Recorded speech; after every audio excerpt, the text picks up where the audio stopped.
يلا كلمات الشاعر ناصر محمد قاسم متاش، والذي ألقاها أثناء الخلاف ما بين بني عمر ومغرب عنس. ما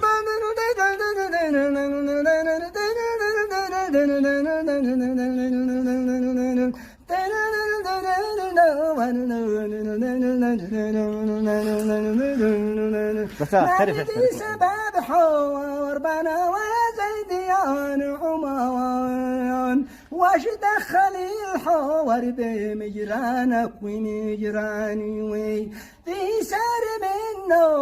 ومنكم هم من السفهاء، ذي ما يهم يوم لا تحمل دقاني بني عمر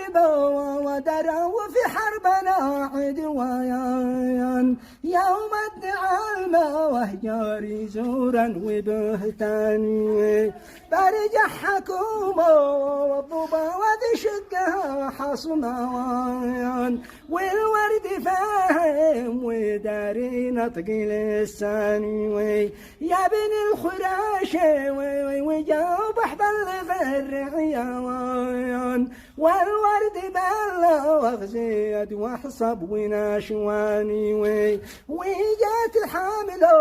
وثلاث طقم بالالوان، شرطة وعملة وقوي نجده واللي والثاني ميد الرعات ذي مواقحهم جبل دودوان، والفضل للروايد أحمد ذي صبر واهتمان، وصحاب وانسوا وبكون مثل الأخوان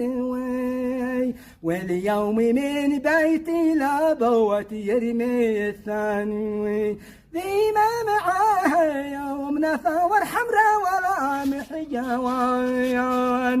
إلا سلاح الحكومة ليسباني صلاة ربي على من حمبها الرحمة محمد والمصطفى من لسن عدن. صح لسانك صح لسانك يا أبو.